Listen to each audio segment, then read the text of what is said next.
thanks a lot, Doctor, for making time and joining us for this talk. In fact, your role and involvement in this entire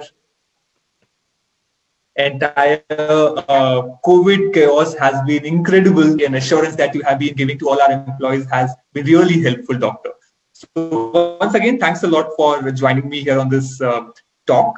Now, what we are going through right now across the world is unprecedented. We all know that, right? And just a couple of months back, all of us were talking about when is the vaccine going to come out.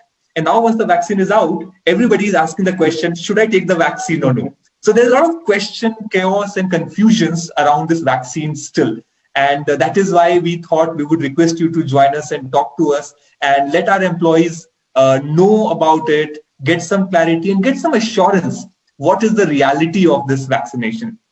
So before we get into that, we will get into the details of COVID-19 vaccine, Doctor. But before we do that, I would really, request you to start this talk with some understanding, some fundamental understanding of what is vaccine, how does it work, why is it required, and what does it do to us? Firstly, it's always been my pleasure to be around talking to people working here. And then it's my duty too. So, and thanks for the compliments.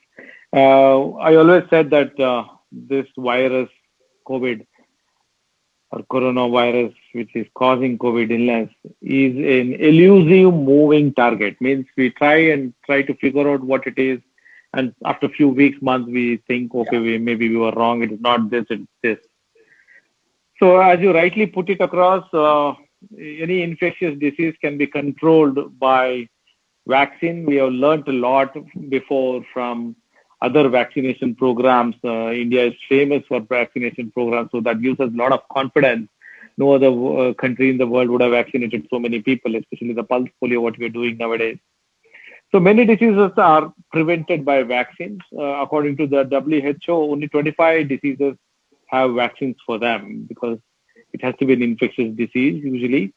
And usually vaccines, we all think it is only for prevention. There are some vaccines, interestingly, like the BCG, which most of us have taken on the shoulder for the TB. Surprisingly, interestingly, you may recollect that it can be used for treatment for bladder cancers also. So they are called therapeutic vaccines. So the prophylactic, what I and you generally know, is against certain infections, like, for example, in childhood, we used to look at measles, mumps, rubella, diphtheria, typhoid, whooping cough, so on, smallpox, which has been eradicated by the vaccination program. So vaccine in a nutshell, what is it? It is a biological preparation that provides us active acquired immunity. How do we get immunity for any disease? We get the disease and you get an immunity.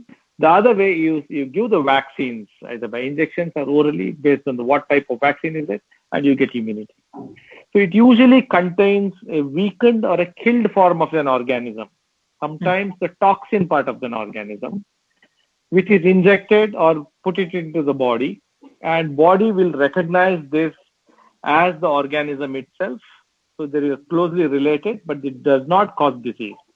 And it provides antibodies to this organism or part of this organism, and it gives some amount of recognition. So when we get challenged by the organism, let's say COVID, like I've taken the vaccine, for your information, I've taken the first dose of vaccination and I'm doing fine. There are a lot of concerns among the public about that also. So when we take the vaccine, so my body is, it's already almost a week, so some amount of antibody generation would have started. After 2 doses, after 2 weeks after 2 doses, possibly quite a lot of antibodies are formed. And if I get contracted with the COVID patient and I'm not protected, so the body has already some memory of how the COVID looks like, and it provides immunity to me. So that is how the vaccines work.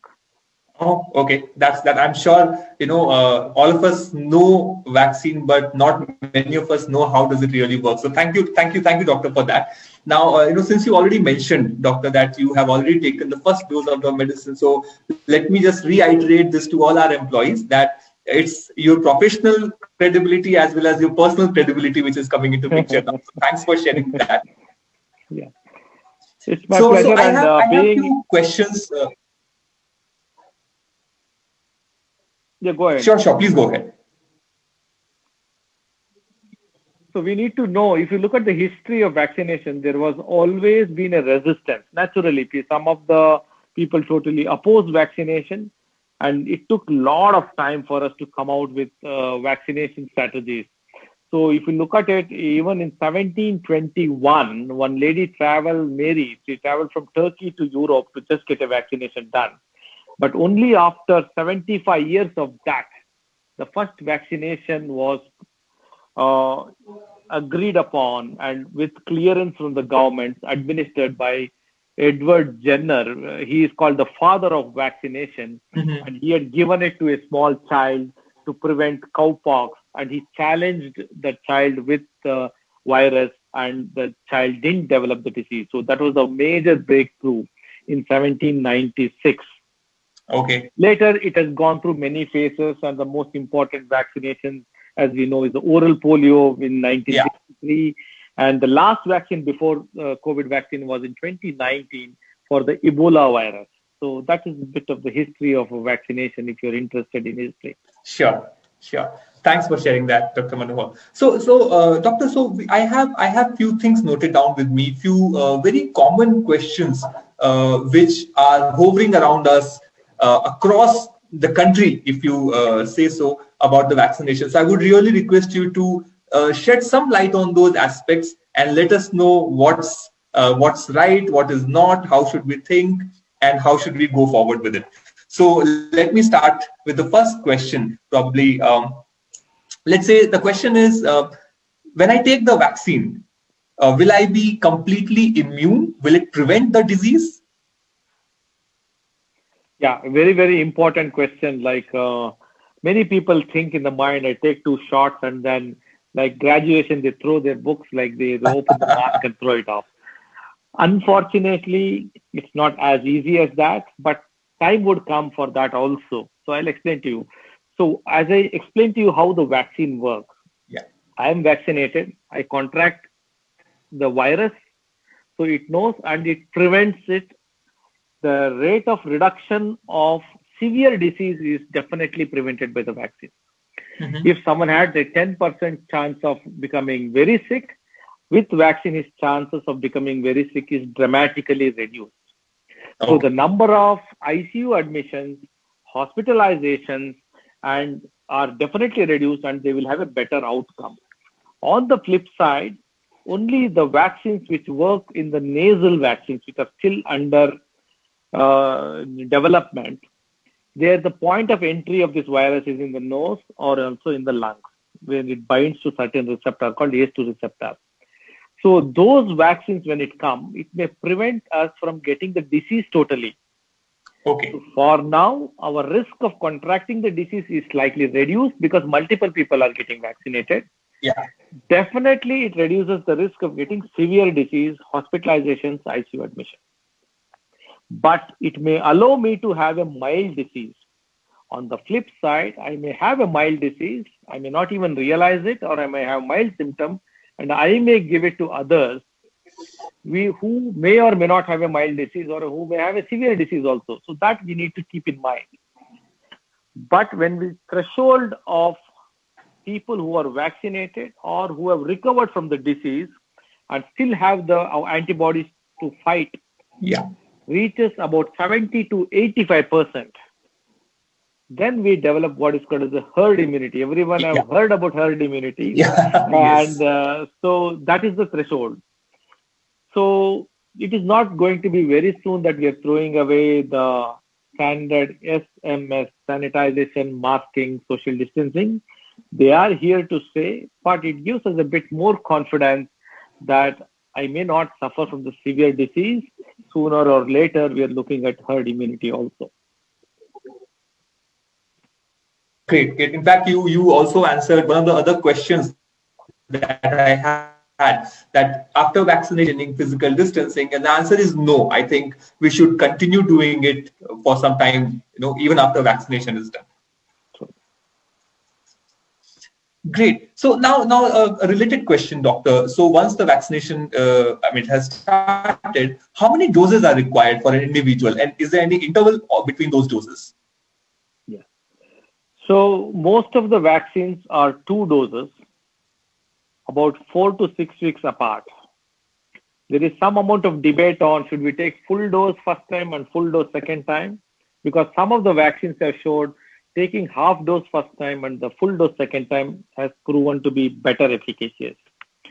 Well, what happens now is a lot of frenzy in social media, and every other person knows a lot about COVID, or they think they know a lot about COVID. So here I would like to tell, kindly listen to your doctors. Don't do your own half dosing, full dosing. Why not 4 weeks? Why don't we take it 2 weeks? So currently the two vaccines what are available in our country, Covishield and Covaxin, are better to be given at 4 weeks interval. And we are for now giving the 2 times full dose only. Well, having said that, if you want to know, the fastest vaccine before this, what we got was for measles, mumps, and it was 8 years. And this vaccine, we have got it in 1 year. So if you want to look at, again, go back to the history of vaccination, when we start thinking about this virus, let's say COVID itself, it should have a preclinical study in animals. Then we do a phase 1 trial with a few volunteers, phase 2 trials with slightly more population, phase 3 and phase 4, and post-marketing surveillance also comes into it. So all these things will take not less than 8 to 12 years. But please do not panic now. The technology has improved tremendously. And more importantly, the pandemic has not ended. So when you want to do trials, still the pandemic is going on. So these two are the most important factors which helped us, and of course the scientists have worked overnight, has helped us to get the vaccine a bit earlier. Yes, there are certain concerns, like we don't know when to revaccinate, because the longest data is about 6 months only. So after 6 months, will the vaccine work? Time has to tell. So is it every 6 months 1 dose, every 2-3 years 1 dose, every year 1 dose? We really do not have a definite answer for it, but we'll soon find it out. Sure. So now another question, doctor. Now, since there are a lot of people who are quite eager to go ahead and take this vaccine, is it safe or is it advisable for the people with some specific ailment or disease like cancer or diabetes for that matter? Well, let us forget about all the other vaccines in the world, because it will become too much to discuss. Let's concentrate on 2 things. One is Covishield. The second one is Covaxin. Briefly, before I get into the answer specific, Covishield is developed by Serum Institute and Indian Council of Medical Research. We have taken the help of Oxford scientists and the company called AstraZeneca, which are the vaccine manufacturers in the Europe. So here we are using a chimpanzee adenovirus. It's called as a vector vaccine. Instead of, we can't put COVID virus directly, isn't it, to someone. So something looking similar is a chimpanzee adenovirus, but we take one part of COVID virus called the spike protein, which is an important protein. If our body recognizes the spike protein and fires antibodies against it, we can get protection. So that is the theory. So they load this chimpanzee adenovirus. On top of it, COVID, the spike protein of the COVID is there, and it is injected, and body starts producing the antibodies towards it. So this vaccine has some ingredients like L-histidine and some other called EDTA, which we also usually use it in blood collection bottles. So if someone is allergic to these 2 components, they should not take the vaccine. Coming to Covaxin. Covaxin is a purely indigenous, made in India vaccine by Bharat Biotech. The technology used here is killed vaccine. They've taken the COVID virus, they've killed it completely, made it inactive, and then when we inject or present it to the body, it provides antibodies. Since the virus is already dead, only the protein part of which it is active elicits this response. So you don't get the disease. So for Covaxin, if someone who are immune compromised or on any immune suppressant medication, and for all vaccines, any allergy is there, we don't give it. And people who have taken any other vaccines, again, now soon we may get 2-3 vaccines, so please do not take one vaccine dose one and shift to the other vaccine dose later. So that is also a contraindication. So for this killed virus Covaxin, if someone is immunocompromised or someone is having serious diseases, since the data is not completely out, we avoid that. Okay. So a Covishield is fine to take unless someone has allergies to it.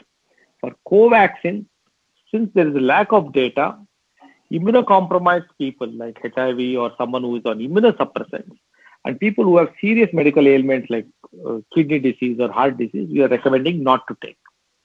But commonly to both any person who has severe allergic tendency, someone who is suffering from acute fever, please do not take the vaccine. Wait for it to recover and then only take the vaccine, because one of the instances of death which was reported was a person who was suffering from fever. Actually, it was COVID itself, and then the vaccine was given, and the cause of death was more related to the vaccine than the wrongdoing of taking the vaccine when you had fever. So this is an important entity. So allergy or fever, please do not take the vaccine.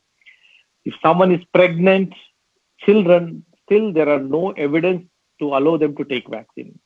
If someone has COVID and within 3 months, please do not take the vaccine. Rest all can take it, but always consult your doctor before you go for that. Sure. That gives a lot of clarity. Now, since we are on this topic and you explained about 2 vaccines which are available in India, are there any side effects that one can experience after taking the shots? Yes. Very importantly, the side effects are there with every vaccine. We have experiences with the flu vaccines also, other vaccines also. The side effects more or less are mainly local, especially at the injection site. Many of us can have some small pain. Some people have a small redness. Some people also can develop fever, body aches, headaches, vomiting, and cold and coughs, which usually last 2 to 3 days and they recover. This has been our experiences. I think Karnataka is doing very well, and this is the highest number of people who have taken the vaccine. Yes, there could be some serious adverse effects. Most worrying is the allergies or anaphylaxis, which can happen to anyone, especially if you have an allergic tendency. That's why when you give the vaccine, we tell them, please rest for at least half an hour, 1 hour before you get out. Other reactions could be like some neurological complications have been seen or put forward. Well, where like something called as a GB syndrome, where the nerves gets affected. Sometimes spinal cord gets affected. Sometimes people have facial palsy. But they are very, very rare side effects. The side effects for any drug or vaccines are always well evaluated. Every drug has a side effect. And people weigh the risk-benefit ratio and then only approve. Yes. Well, why people are a bit concerned is, as I said, it has been speed-tracked. Yes, we don't know the long-term side effects of these vaccines, definitely, because we don't have that much experience to say that. But with the vaccine history, if you look at it, long-term side effects of any vaccines are very, very negligible. You can't take a vaccine now and after 3 years, 2 years, have some problems. So far, what I would like to final message is, do not debate, vaccinate. There are some contraindications. Please follow that contraindication. But if you do not have any other problems, consult your doctor. And if you are fitting into that bracket, please take the vaccine. Sure. So let me bring in a different topic here, Doctor. Now, all of us have been seeing a lot of news, a lot of talks around this mutation of the virus, right? And recently also some mutation happening in the UK, South Africa. So can you just let us know some clarity on what is this mutation? How does it impact us and the vaccination which is going on right now? Well, very, very important question. We are debating now. New strain has come in UK or even South Africa, but the whole virus itself is a product of mutation. So mutation is nothing new. Darwin has clearly said survival of the fittest. Yeah. For example, even at our workplace, Mukund, don't you think you've changed a bit from when you joined to what you are now? The Absolutely. circumstances would make us mutate to an extent, if not dramatically. Mukund was never like this. Now he's more smiling and more, maybe he's liking the job. So similarly, the virus or any organism, for it to continue to live in this earth, it has to change a bit according to the situation. See, Darwin beautifully tells one more thing. It is not the strongest which would Yes. survive, which would be the smartest, which adapts, would survive. Look at the dinosaurs. Where are they? They have extincted because they were too big here to think that they are too strong and they would survive. Yeah. But cockroach is surviving, isn't it? Yes. So here what happens is any virus, we have lot of information about this mutations from the common cold virus or the influenza virus. So if you want to look at, I would like to talk a bit and make people understand this clearly. So there will be, like for example, Manohar has a scar on the left cheek. So that becomes my identity. So that's how the protein part in the vaccine also becomes an identity. So what happens is any organism, to survive, it has to keep some small changes happening throughout. Okay. So these small changes may not be very visible all the time. These are small changes are called antigenic drift. Mm-hmm. The protein part, prominent protein part of the organism slightly modifies itself, causing drifts. Multiple drifts keep accumulating, and sometimes the organism may look suddenly a bit more different. Or sometimes there is something called as an antigenic shift. Means it jumps suddenly and becomes totally different. H1N1 came. It was a totally different virus. Yeah. Again, the same pandemic started, but luckily it was not so easily spreading as Corona, or luckily it was not as devastating as Corona. But of course, it too did its damage. So when this virus starts changing itself for its own survival, it becomes a new virus. And I had this viral infection in the past, but this new virus is different. So my body doesn't recognize this virus and it starts suffering much more than what I would have suffered if I had exposed to the previous virus. So small mutations, your cousin brothers they are Yeah. more or less similar. Large mutation is someone totally different. And also, if the virus, let's say, when it mutates, generally what happens is the virus becomes less lethal but more infectious. Well, the virus also wants to survive. So if the virus becomes more strong, whoever it infects, it kills, and that person dies, the virus also dies. So again, the survival of fittest theory comes in there. So whenever mutations happen, the virus becomes less lethal but more infectious. It also wants to have the population. So that is what it is. So mutated virus is nothing new. Mutation, if you look at even Indian strains could be there. So maybe the strains are not totally different when we are not concerned. So what is happening in the UK now? Just now before we got on to talk, I just spoke to one of my friends in UK. Things are not so great. So I would like to again tell, please follow the precautions. So the infectivity of the virus has increased. So the number of cases has increased. Of course, the virus is less lethal, but the number of cases have increased. So the total mortality could be still increasing. So please be cautious. And now coming to the bone of contention here is, does this vaccine identify this virus? Yeah. So that is the concern. It is there. So most of the antigenic genomic analysis, what they have done, whatever the mutated virus is not totally different. There's a mild antigenic drift. So most often than not, these vaccines should work on this mutated virus. But this mutation is a continuous process. So we always have to keep doing genomic analysis backside. And when it turns into totally different, then we might have to include in our next vaccination drive, like for example, the Indian strain or the UK strain also covered, which is a different strain. So for now, the current vaccine works against the mutated virus, but we always are lookout for it. Again, this is not new.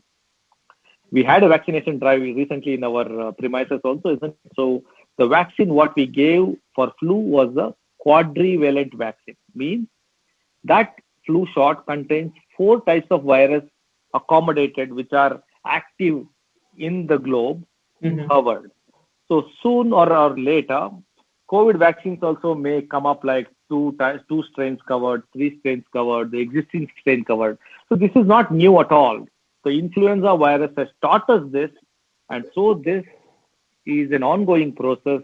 So I would like to tell our employees and the general public who is listening that this is nothing new. Don't have to panic. At the same time, the scientists are on the lookout for it, doctors are on the lookout for it, and even we have to do our job to continue our protective universal precautions what we are following.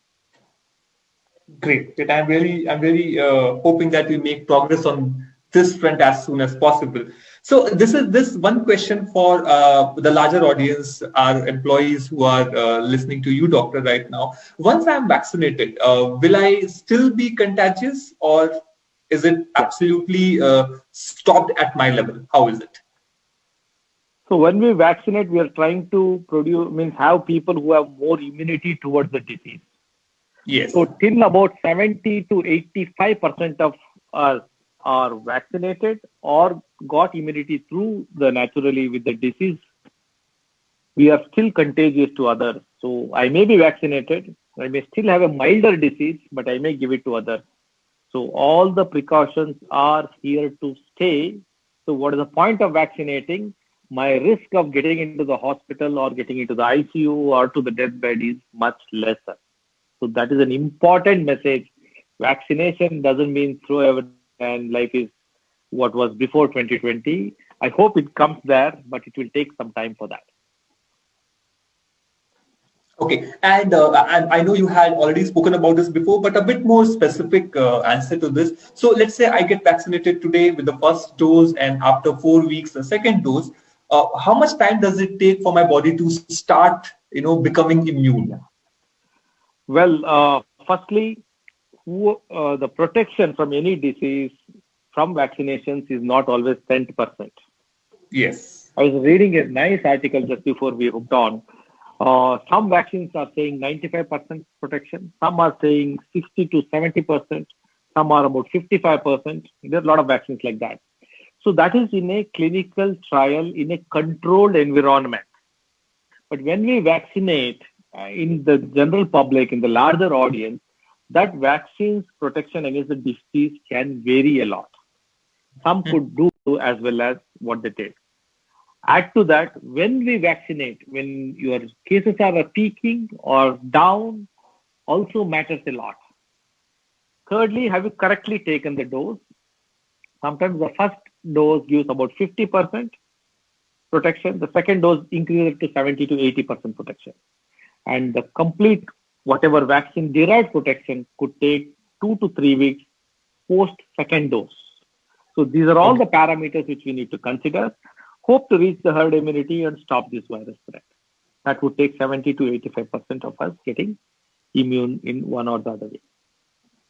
Great. And a lot of news is coming, good news is coming that the number of infections are going down every day, number of deaths are going down every day. So probably it's too soon to ask this question, but in the long run, can we say that there's a direct correlation between the vaccinations happening and the reduction of the deaths and the cases? Yeah, multifactorial. In fact, when the COVID came in, we hardly knew anything about the virus itself. How does it affect and how to treat it? Even today, very specific 100% proven drug is not there. But treatment has evolved. There are few drugs which have really made the game changer for us, like when to initiate steroids.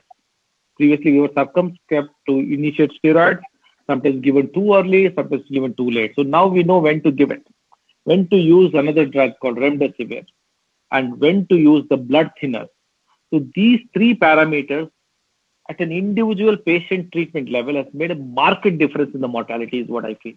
So we have a better understanding. So that also has reduced the burden of the disease. Secondly, of course, we are taking much more precautions after especially looking at what Italy was doing and what initial reports of China. People have taken precautions. Someone may not be doing it, but by and large, most of them are doing it. Thirdly, I explained the theory of mutation, survival of the fittest, even virus wants to live. So with time, it will also become lesser potent. We manage it better, add to that vaccine, and I think we are having better outcomes now. I would have been much more nervous to get this disease at the start of pandemic. I hope I don't get it now also, but then that's what is our general opinion about it. Yes, yes, yes. And you have already mentioned, and this is again very specific to our employees listening to you, doctor. You have already mentioned that even after vaccination, it is important to use face mask. It is important to maintain social distancing. Now, what is your opinion about the public places like cinema halls, like let's say any restaurants, any places where there's too much of crowd? Do you still say that it is safe? After getting vaccinated, we could go to these places, or what's your opinion on that? Yeah, very important question. I think this was the question with all those thinkers at a higher level, like politicians. Unfortunately, we face them at a much higher level, economists. And when do you make what is more important, life or livelihood? Yeah, sometimes it's a very tough decision, easy to talk like this. But even if we have to make, when should you open the school? When should you open the restaurant? Why can't you lock down for some more time? There could be problems with some people who won't be able to sustain if they're not working. Many of us actually. So very difficult. So I would like to take this answer in my own view in two ways. One is the individual way. In the sense you see any outing has its risk-benefit ratio. The vaccine gives you a bit more confidence. Yeah. Again, still it doesn't allow us to group up and throw away all the protective measures. So individually, how much ever you take care of your individual self and your family, it is still less, go for it. But again, mental fatigue is setting in for people. How long you are saying, don't go out, don't do this, don't do that. So people honestly are fed up of also. So we need to somewhere have a balance. Yeah. So I'm sure social distancing, masking and sanitization has come in a big way, and with time we are adjusting to it. Some of us are working in the office. The offices are telling 25% can attend or 50% can attend based on their areas. We are trying to get out because being glued to the gadgets has its own other problems which we are not addressing at all. The mental health issues. Of course, we have done a few good workshops in our own workplace, and it is really it's a tip of iceberg what it is shown to us, the mental impact of staying just at home. Well, husband, wife, family together is very good for a few days, and after that we all start thinking I don't want to dig deep into it. My wife also is glued around, so it happens. Definitely it is not too good a feeling to have everyone around all the time. It has comes with its own challenges. So somewhere I think livelihood, individual versus group, you are the best judge. You have all the information. I don't think now government will come and tell you don't do this, don't do that. Slowly they are easing out things. Even cinemas are getting open. So you choose it whether you really want to see or want to visit a restaurant. If you want to visit, what is the type, how much precaution, how much risk, and then take a decision on that. But how much ever safer you are, how many ever precautions, someone may mock at you. But if it comforts you, you go for that. Don't get carried away by people mocking at you when you're doing a bit more precaution than others. I always am more precautious. Someone makes fun of me or someone is very careless, but they are doing fine. But go by what your heart says. Absolutely. In fact, I would like to take this opportunity, doctor, to make a sincere request to all our employees to evaluate and give first priority to their safety and their family's safety before stepping out or venturing into anything that may cause any harm related to COVID or anything else. So that's my sincere request to all the employees. Now, one line I want to tell is like a million deaths is a statistic. One death could be a tragedy. So always remember that. It need not be death. It could be hospitalization or just going through that agony. So prepare, prevent is very, very important. Absolutely, absolutely. How about the children, doctor? Are children also going to get vaccinated now? Yeah. Very important, interesting question. So any drug or vaccine comes into the market, it is usually first studied in the adults, elderly, and then take it to the children. Children are our priority. Nobody would like to definitely risk them. Yeah. Pregnancy, no drug could be studied because you can't do ethical issues. You can never do a trial. No ethical committee would approve it. So Yeah. as far as I understand, going through the literature, they're fast tracking the first is we need to test these vaccines in children, prove their efficacy, and then only utilize for mass vaccination. So that part has started. When we get enough data, what should be the dose, what should be the frequency, same dose, half dose, we sort that out and then we start and roll it out over to the kids. But with children, one point I would like to make it here is most of the children will not suffer any severe disease. Their immunity, as we all know, is much better. Problem is they may have mild or asymptomatic infections, but they spread to others. Someone who is elderly in the house could be affected by a child who himself never suffered it. So they become a transport mechanism. So even when we vaccinate them, this also cuts off getting the virus to the other vulnerable population. So sooner or later, definitely we'll have the vaccines for children, but we should wait for. Sure, sure. So now one question related to the whole process of this vaccination which is going on. There's a huge drive which is going on in our country, doctor, today. So let's say if I go for a vaccination, is there an identification given to me? Is there a vaccination card which is made for me the way it is for elderly and the kids? Can you just let us know something about this process that government is following? Yeah, very important question. Imagine our population of 1.3 billion. Yes. But as a introduction, I said we have huge experience with respect to use of vaccines in the polio drive. Polio vaccination drive is very, very successful. Yeah. And secondly, there is one committee called National Expert Group on Vaccination Administration. So NEGVAC, they are called. And they are the one who are rolling out. And what they are doing it is they are trying to look at the election model, how they roll out the elections in various phases with various wards or constituencies.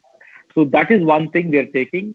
And secondly, the most importantly, what they've done is phase rollout. First is targeting healthcare workers, approximately 1 crore of us.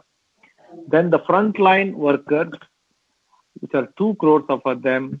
And then the third phase goes to the priority age group of more than 50 years of age.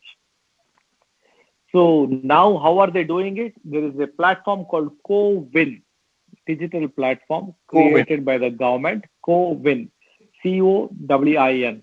Yeah. CoWIN. So this is beautifully done. They have integrated Aadhaar, DigiLocker, and SafeVac. So, for example, when I went for the vaccination, I had to carry my hospital ID card, Aadhaar card, and then they check it up. And I think and then they administered the vaccine. I was given when is the next dose, and there is a certificate there. Going further, this is for the healthcare professionals. Going further, what I understand is we got to download the CoWIN app and put our details.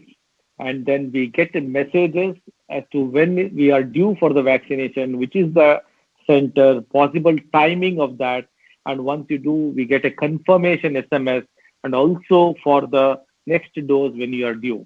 Well, I have just seen some slides and some mock things which have gone on this, and it's very, very impressive what the government is doing with respect to this. So I'm sure they'll be doing a good job. And on our side, we got to look in and put, as I said, the do not debate, vaccinate. 9 out of 10, 99% of the time, it is safe. Someone may have minor symptoms, but only if there are strict contraindications, we can stay away from them. Otherwise, we should participate wholeheartedly in this vaccination trial. Great. Thanks a lot, doctor, for that. So I think these were the major questions that I had, and these questions are hovering around us. I thought of requesting you to give us more clarity on this. And I'm sure all of us, all the employees who are listening to this or who will listen to this or see this video will get a lot of clarity on that. Now, anything else, Doctor, apart from these questions, anything else that you would want to add or suggest? I would request you to please go ahead and do that. Well, to summarize, COVID, unexpected. If someone had told in 2019 something of this would happen, we would have laughed at that person, isn't it? But it, in a nutshell, what I thought about this pandemic. But when it started, it was such a scary thing. Everything went crashing, stopped. In fact, ironically, when there were hardly any cases, the whole country was on lockdown. If you want to look at it the other way, but we were trying to prepare to face the pandemic. And we started opening when maximum number of cases were there actually speaking. Yes. So I was wondering, like, what's happening? Is it health versus economy? Who is winning? And then soon we saw how people who were transported from cities to the villages strangled, and then it was really like we had tears in our eyes, like we are trying to say we will be safe sitting at home, but people can't even afford the food. So life versus livelihood also came there. Yeah. So a lot of thoughts, a lot of good work has been done by even as an organization. I'm thankful ACT, even to me as an individual level, and even to a lot of patients, a lot of public. We have done a lot of good work. A lot of people have come forward to look after each other, even the pets, even some people who are not well-to-do, they have been taken care of. Some good, some bad. Of course, it sums up. I always used to tell that this pandemic would test humanity much more than anything. Yeah. It really tested our humanity more than healthcare. Whether it is a chief minister we treated or it is a layman, it is the same. When I wear the hazmat suit and went in, whether I was a sweeper or from the cafeteria, it has happened to me. Sometimes we will share such interesting stories. Sure. Cafeteria person, sweeper or helper or a doctor or a nurse or anyone was not differentiated. And someone rightly said the mask is just an excuse. The human greed has done so much harm to the earth that we do not have the face to show each other or to the earth. So I think these are my thoughts. Again, before we conclude, mutation is a normal thing. Don't worry about it. Vaccinations in the given context are speeded up definitely, but they are safe. Do not debate, vaccinate. But vaccination is not the end of things till we all, government, come together, WHO or health people who have stakes in healthcare tell that no need of following the masking and distancing. Till then, please continue to follow it. Thank you very much. Great. So that concludes our talk for today, Doctor. So thanks a lot once again for joining me in this talk. I'm sure a lot of employees were looking forward to this conversation of yours and some tips from your side. So to conclude this, to end this conversation, Dr. Manohar, to all our employees, I will repeat what you said. Don't debate, vaccinate, stay safe, continue using masks, social distancing, and all the precautions that we have been taking for the last 9 months or 10 months. And this is the only way we can fight this pandemic together. So thanks a lot once again. And I will come back to you for the next talk. Till then, please take care. Thank you. My pleasure. Bye-bye. Thank you. Namaste. Thank you.